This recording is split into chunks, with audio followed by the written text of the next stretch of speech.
Buenos días, muy buenos días. Gracias por acompañarnos una vez más en esta nueva entrega de su telediario 1+1. Hoy nos vamos a ahorrar los tradicionales comentarios de este programa porque vamos a tener 3 segmentos de entrevistas. La primera de ellas con don Celso Marrancini, quien es el coordinador de las plantas de Punta Catalina y que llegó muy tempranito aquí al programa. Más tarde vamos a conversar con 2 distinguidos jóvenes que vienen del pueblo del interior del país para anunciar una importante actividad que tienen. Se trata de Kelvin Martínez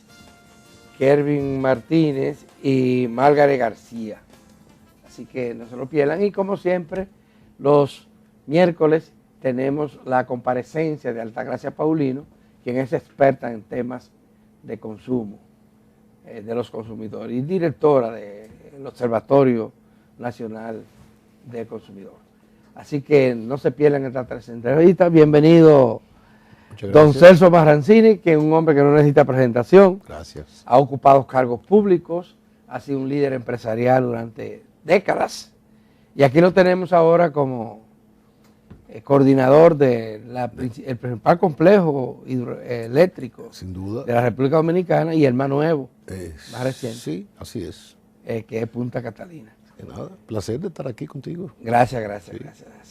¿Cómo anda Punta Catalina en términos de generación y de finanzas también? Muy bien. Tengo entendido que esta planta genera excedentes importantes. Así es. Primero, por el lado de la generación, nosotros debemos terminar el año 2022 con un 10% por encima de la generación del 2021, lo cual en una central de ese tipo, generar un 10% más, cuando es una central que trabaja a tiempo completo, realmente dice mucho de los técnicos y del personal administrativo de Punta Catalina que han logrado ese objetivo. Realmente es un complejo difícil, donde se involucran cantidad de componentes, donde hay que vivir atento a comprar repuestos, como todo, hay que vivir atento en un mercado difícil, como el mercado que nos ha tocado ahora, la logística, el carbón, pues todo eso Punta Catalina lo ha podido resolver con éxito. Todo el mundo recuerda que había que en un momento hubo un desabastecimiento de carbón. Ahora mismo no, nosotros tenemos los almacenes de Punta Catalina completamente llenos. Bien, pero comprado caro. No, todo lo contrario, ¿sí? Nosotros hemos logrado precios muy buenos. Indudablemente, si lo comparamos con los precios del 2020, definitivamente todo es caro. Del 2019. 2019-2020 todavía, y a principios del 2021 hablábamos de carbón a 90 a dólares la tonelada. Ahora hemos llegado a comprar carbón por encima de $300 y $400 la tonelada, pero el carbón ha llevado una tendencia hacia la baja. Está bajando. Sí, hemos llegado a comprar hasta 162 la tonelada. Ha habido importantes ahorros con relación a las licitaciones que hemos hecho y lo que sería el mercado spot. Calculamos que alrededor de unos 75 a 120 millones de dólares, y eso indudablemente son ahorros que se transfieren a las distribuidoras, porque nosotros el carbón, en la fórmula nuestra de precios, está el precio del carbón. Si el carbón está alto, el precio del kilovatio está alto, y por supuesto, pues eso sí, ustedes le venden más barato a las distribuidoras si bajan los costos de producción. Si baja el carbón. Esa es la materia prima esencial, fundamental, ¿verdad? O sea, el carbón simplemente es un costo que sube o baja y se transparenta exactamente al precio que nosotros lo compramos. Y por supuesto... Pero el carbón está tan desacreditado en el mundo. Yo no creo... Sin embargo, ahora la pandemia, la guerra sobre yo todo. Creo que eso no es así. Yo creo que el mundo quiere cambiar demasiado rápido. Y hablamos de energías renovables. Y sí, las energías renovables son necesarias y es un camino. Pero hablar de que Estados Unidos, si nosotros hiciéramos un cálculo de cuánto CO2 tiene un dominicano comparado con cuánto CO2 tiene un alemán o un estadounidense, nosotros estamos muy por debajo de eso. Indudablemente eso no quiere decir que nosotros tengamos que subirlo, pero todos los países se han desarrollado con carbón. Estados Unidos, que habla malísimo del carbón, tiene carbón. Alemania, que en su momento decía que no carbón, Alemania está usando carbón. Entonces realmente yo lo que creo que hay que tener control en todo. Toda experiencia industrial, todo desarrollo industrial genera y en Punta Catalina se tienen esos controles. Bueno, se habla de que la ceniza, que se deriva, ¿verdad?, de las quemas de ese carbón para poder posicionar las plantas, está creando serios problemas. Eso no es cierto. Nosotros tenemos un manejo de la ceniza impresionante. Eso se hace un tratamiento, se prepara el suelo, se pone una malla, una malla para que la gente lo entienda y no usar un término técnico, es una malla plástica que evita que infiltre la tierra, se va compactando, eso se va haciendo como en especie de escaleras, una montaña, y se siembra de grama. O sea que usted va a Punta Catalina y usted no ve ceniza. Indudablemente, el reto que nosotros tenemos como empresa es buscarle una utilidad a la ceniza, porque la ceniza tiene utilidad. De hecho, ya nosotros le estamos vendiendo, todavía no la cantidad que quisiéramos, cenizas a las cementeras, porque se mezcla con el cemento y se abarata el costo del cemento. Hay un proyecto, que eso es un sueño que quisiera verlo realizar, de que se pueden hacer blocks con la ceniza, serían blocks mucho más baratos, podrían usarse en casas de bajo precio para tanta gente en este país que no tiene una vivienda decente.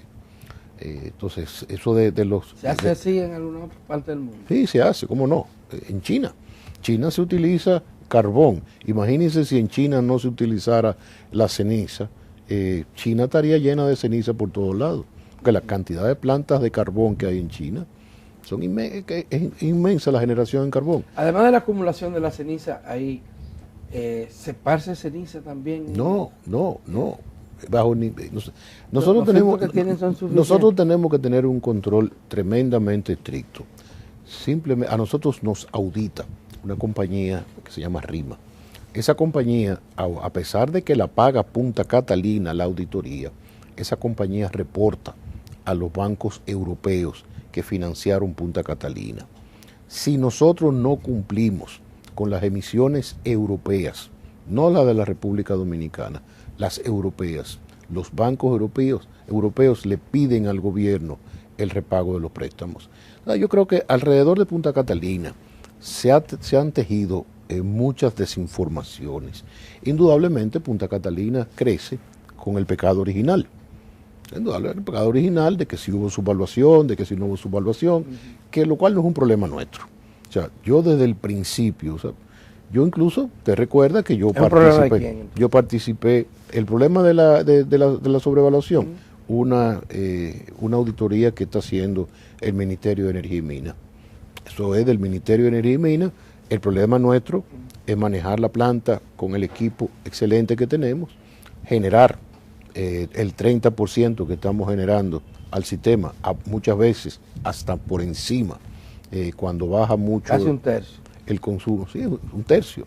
Una salida de una planta de Punta Catalina afecta a un sistema que no tiene muchas reservas, sobre todo en tiempo de alto consumo. Ese fue entonces un proyecto visionario importante del gobierno pasado. Mire, como proyecto, definitivamente, indudablemente, con muchísimas debilidades, porque usted recuerda que yo participé en la comisión que nombró el presidente Medina, emitimos un reporte que nadie leyó, donde decíamos que la licitación había sido débil, que el equipo que participó en la licitación eran empleados de la CDE, que los dos únicos independientes, Isidoro Santana y Ramón Flores, renunciaron, que quedó un solo participante y se inventó de un licitante virtual que no se debió de haber adjudicado a una sola empresa.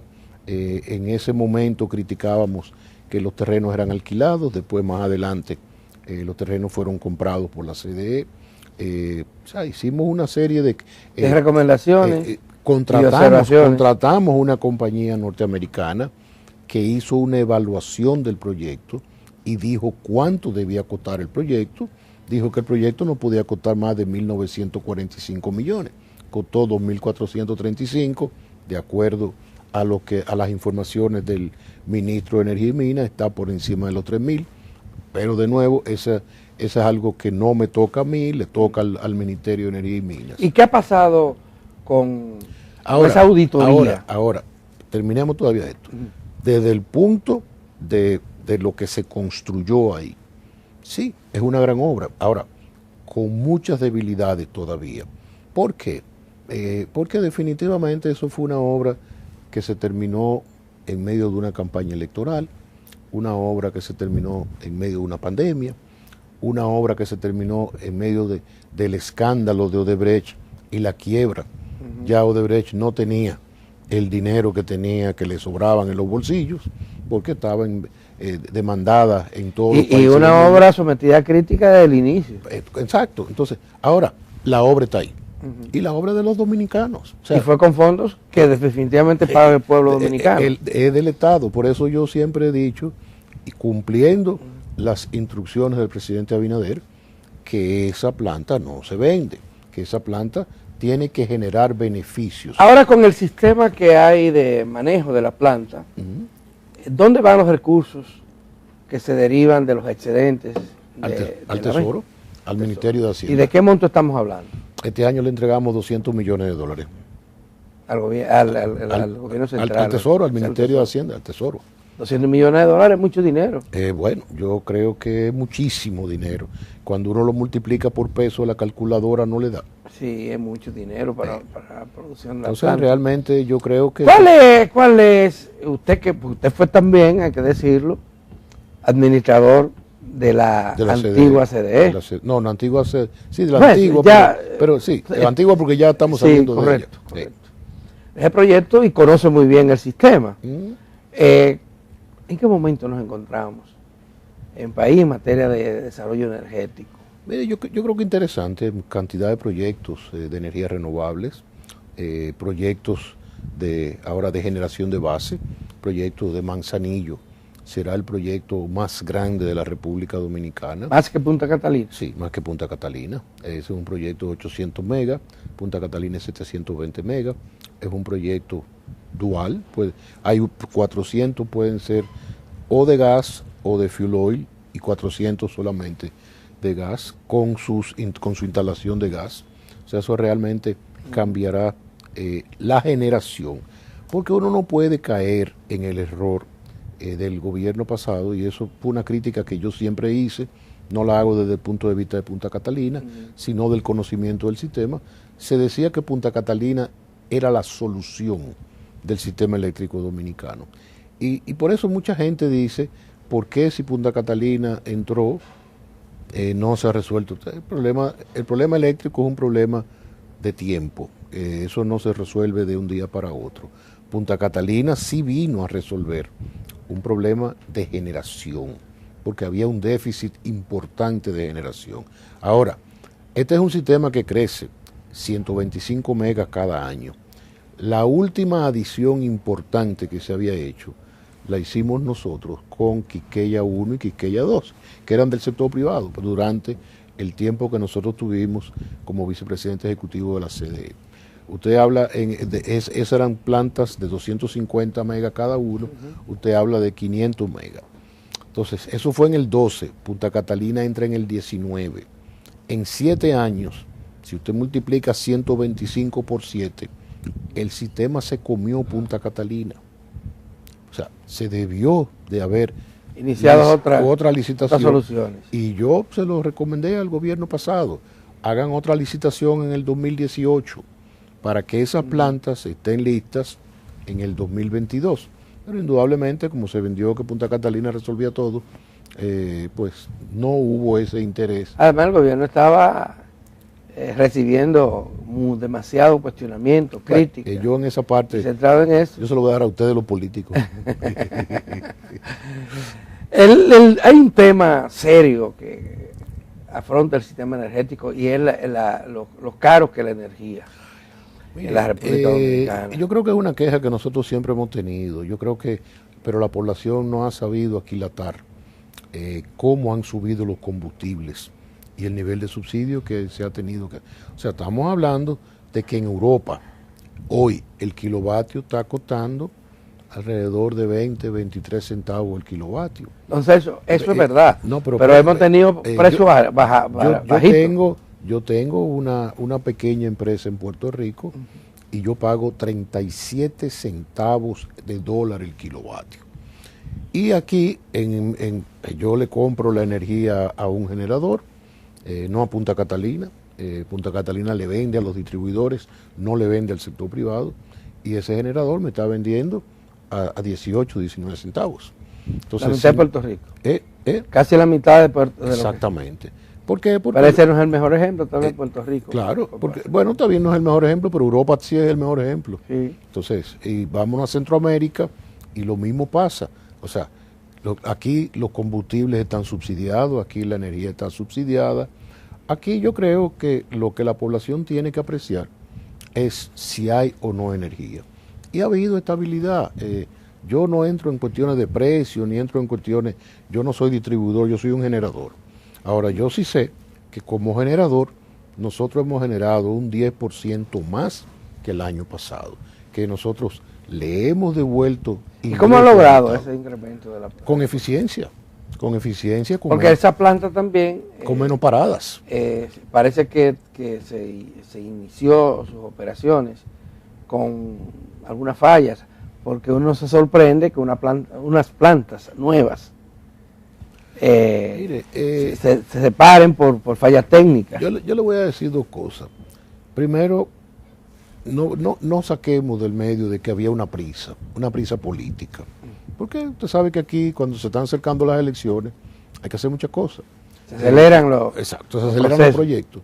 Pero también hay que entender que eso es un complejo demasiado grande, donde hay 6.400 equipos.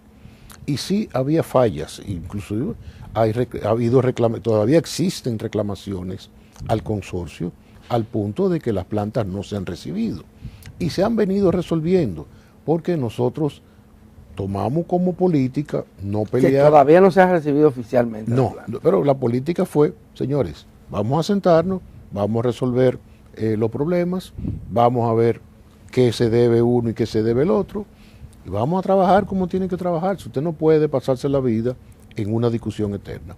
Y la meta nuestra es que la planta sea recibida en los próximos meses. Y nosotros, que haya repuesto, que haya un sistema.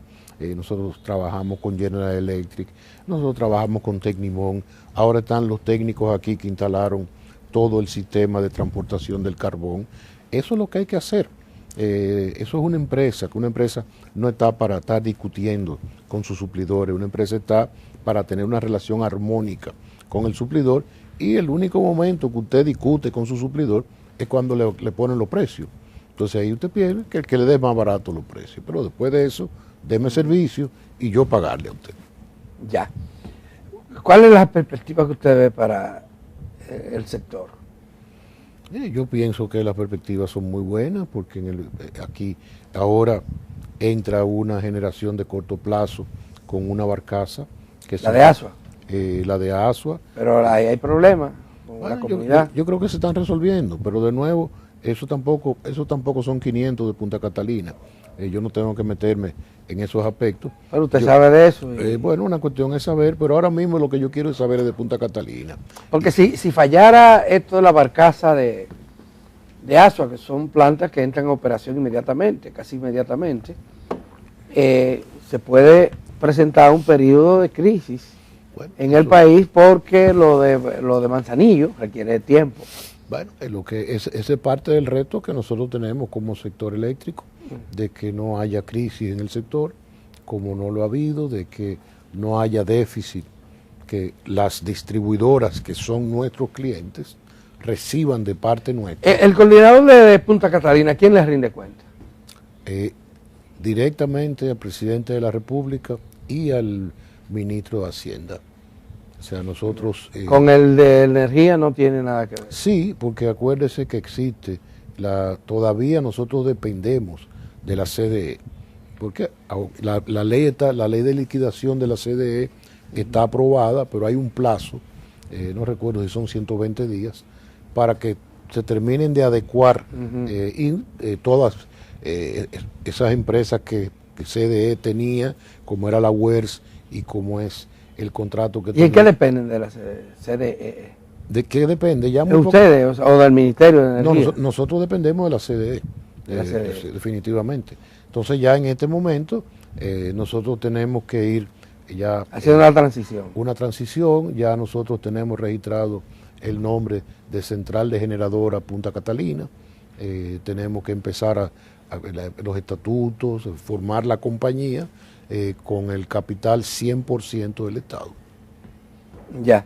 Las posibilidades de que en un futuro inmediato o cercano haya reducción de precios en cuanto a la energía que consume directamente la población, eso no se vislumbra. Bueno, pues porque usted señalaba con toda la razón del mundo de que los precios de los combustibles se dispararon, efectivamente. Pero nosotros tuvimos largos periodos de precios bajos y la población no disfrutó de ese beneficio. Pues yo creo que usted debe invitar a Rubén Bichara que venga y le explique eso, porque yo no estaba ahí. Pero uno tiene miedo de que vuelvan a bajar. Bueno, espérese cuando bajen. Ahora mismo también el petróleo ha bajado, es un respiro. Pero ha bajado ¿cómo? Porque una cosa es que haya bajado cuando el petróleo estaba a $40 el barril, sí, y el petróleo ha llegado casi a $100 el barril. Aquí pasó de $100. Exactamente. Pero ahora lo tenemos en 75. Bueno, aquí la gasolina, el precio ha estado fijo. Sí. O sea, no importa cuánto. Aquí al gobierno, el gobierno ha subsidiado enormemente los combustibles y la energía. Sí, eso es cierto. Que la queremos más barata. Déjeme decirle lo siguiente. Yo soy el primero. Yo soy un consumidor de energía. Yo soy un industrial.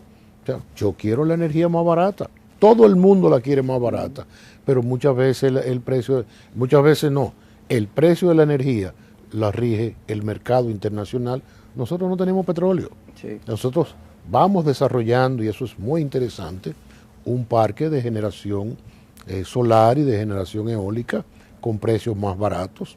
Nosotros tenemos esa inversión enorme que ha hecho la República Dominicana en hidroeléctrica. El decreto que dispuso el subsidio que el Estado asumiera la salsa de los precios sin traspasárselo a los consumidores, establecía un tope y decía siempre que sea de $85 en adelante. Ahora está a $10 menos. ¿Y cuál es el promedio? O sea, usted tiene un promedio.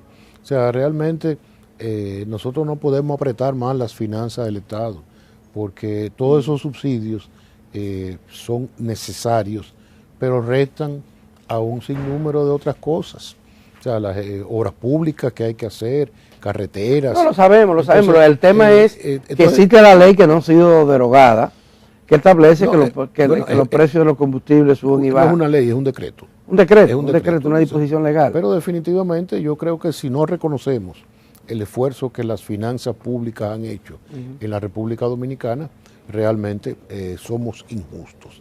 No reconocemos que en el 2020 la tonelada de carbón costaba $60 y que en el 2022 la tonelada de carbón llegó a costar $400. O sea, un barco de Punta Catalina que costaba, un barco de 65,000 toneladas que le costaba 3 millones, ese barco nosotros hemos llegado a pagar $25 millones. Sí. O sea, usted me ha dicho que está bajando el carbón. Está bajando. Ustedes han comprado carbón, me decía. A 162. 162, y eso es muy... Eso, es la mitad del precio. Pero eso significa que también ese precio baja hacia la distribuidora y apoya el precio de la distribuidora en general. Entonces yo creo que eso es parte de lo que hay que reconocer, de ese esfuerzo que se ha hecho este año. Un esfuerzo increíble. Yo tengo amigos en Europa que me dicen que hay hoteles que no están prendiendo la calefacción.